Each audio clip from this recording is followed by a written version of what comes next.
Welcome, future behavioral analysts. Today, we dive into a world where every action, every behavior is defined, measured, and understood based on clear, observable, and measurable terms.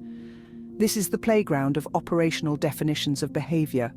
These definitions are the cornerstone of behavioral research, offering a structure for the objective identification, documentation, and examination of behaviors.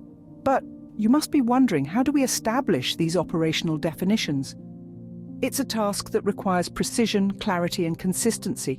Firstly, we pinpoint the behavior. What specific action or event are we aiming to define and observe? It should be something that can be observed and measured objectively. Following that, we depict the behavior. This involves creating an illustrative image of the behavior using precise, unambiguous language, focusing on specific actions, gestures, or expressions. After that, we determine the measurement criteria. How are we going to measure or quantify this behavior? We might count the frequency of the behavior or measure its duration. If we have multiple observers, we train them. We provide clear guidelines and training to ensure they can identify and note down the defined behavior consistently. Before immersing ourselves in the actual observation or data gathering, we conduct a pilot test. This is our chance to refine the operational definition and verify its clarity, and then we're ready to conduct our observations.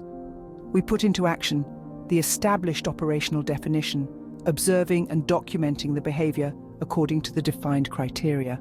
Finally, we dissect and interpret the data. We use relevant statistical or qualitative methods to draw insightful conclusions about the behavior under study. As budding behavioral analysts, let's consider an operational definition of a maladaptive behavior such as aggression in a hypothetical student named John Doe.